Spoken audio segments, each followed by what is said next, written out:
Well, let's talk about how this came about, because frankly, a defense lawyer and someone that works on the police side of interrogation and training police officers on interrogation, these are not birds of a feather usually. So the two of you together, which I love, by the way, and we've worked together before. We've been on the show, the three of us, and I found both of you provocative and informative. But how did this come about, the two of you together? Well, I'll let Dave tell the story, but it's just been one of the most incredible partnerships. And you're right; it's not every day that a defense attorney comes along and becomes a close colleague of somebody who's dedicated to training law enforcement. So I like to think of our evolution here as a way to build bridges and come together around some really important issues: wrongful convictions. No one wants the wrong person convicted. Everybody wants the right person, right, to be taken off the streets while the innocents get to go home at night. So I think that's the foundation for this. And Dave, you can tell the story of what introduced us to each other's work.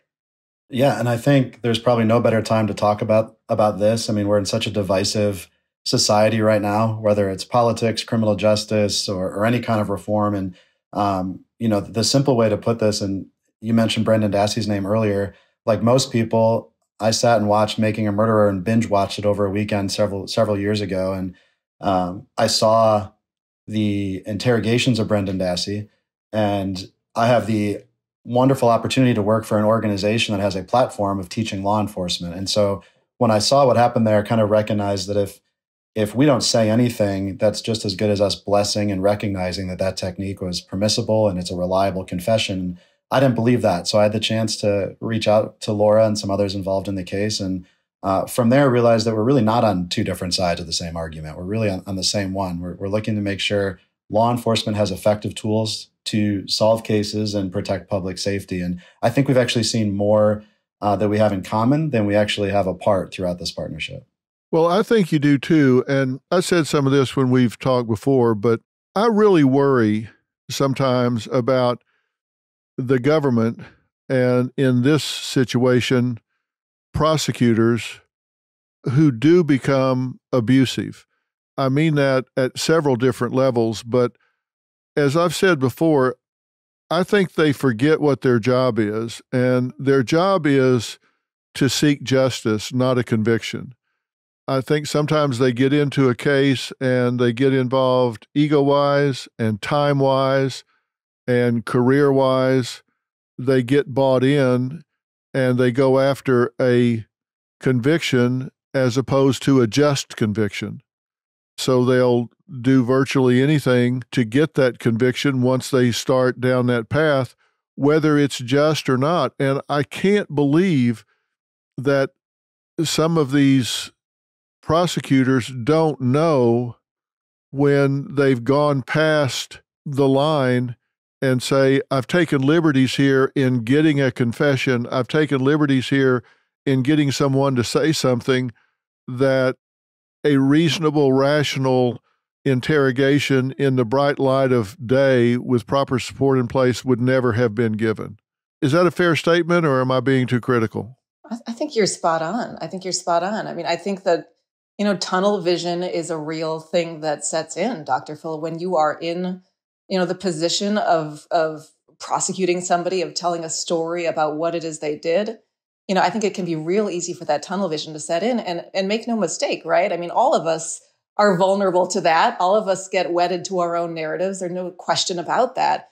And that's why I think this partnership that Dave and I have forged has been so incredibly valuable, because we can serve as checks on each other. We can bounce ideas off each other. Am I getting too much, in my own place of tunnel vision here, right? So those are the conversations we have all the time that are so useful as we think about moving forward. Right. And you mentioned, Dr. Phil, the prosecutor perspective here. And I think it's important to see how that trickles down to the detective, right? I like what you said, their goal is to seek justice, not a conviction. And when we look at the interview or the interrogation, the goal should be, how do I obtain actionable intelligence versus a confession?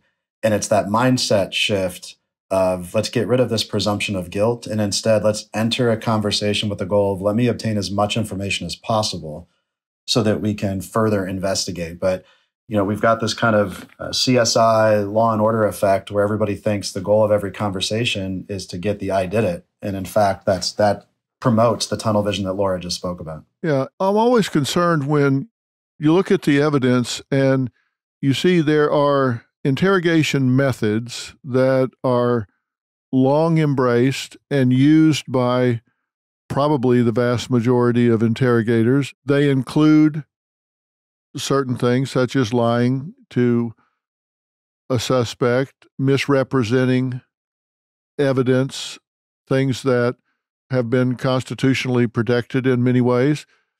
Those same things are used with sophisticated, intelligent suspects, all the way down to those that are intellectually challenged. And when we look at the number of false confessions that lead to wrongful convictions, it goes up dramatically when you use those techniques with those that are less equipped to recognize and fend them off versus those that are equipped to recognize and fend them off, which tells you that it's not a level playing field. If you have someone that's got an 80 IQ and no support system and you use those techniques, you're going to get 2, 3, 4 times as many false confessions as you do with a sophisticated suspect. So they have to know that they have tipped the playing field. I agree completely. And I think when you meant the first thing you mentioned, Dr. Phil, is if there's one kind of technique or traditional training, when the only tool you have is a hammer, everything looks like a nail. And when you think about investigators they're going to talk to a witness, a victim, a potential suspect, regardless of age, or all the other vulnerabilities that could make risk factors. If they're only trained in one technique, that's the only thing they're going to use. And we like to look back and instead of always faulting the officer, is what tools were they given in the first place to be successful? And what we're seeing now are things like trauma-informed interviewing to recognize people that have been exposed to trauma, how that impacts their memory and their recall.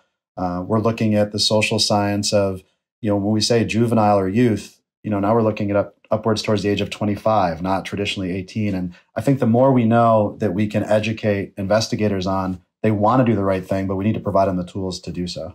I mean, I think that's one of the most important things that you're doing, Dave, and that we're doing in partnership. The amazing thing is, I think most people don't know that police are allowed to lie to kids during interrogations, much less that police have been trained to do just that. This is being taught in all 50 states to our police officers, right? To our law enforcement that's out there on the streets. They're being taught to use these techniques. And, the history here is fascinating to me. These techniques in which we deceive and manipulate people during interrogation. These techniques were invented way back in the 1940s and 1950s, and they have gone untouched. They are still in use today, even though now that DNA hasn't been invented, we're realizing that people are falsely confessing due to this manipulation so much more often than anyone would ever have thought. So we're at this moment now of realization, thanks to DNA technology, that these old, outdated techniques, it's time to get rid of them and do something new.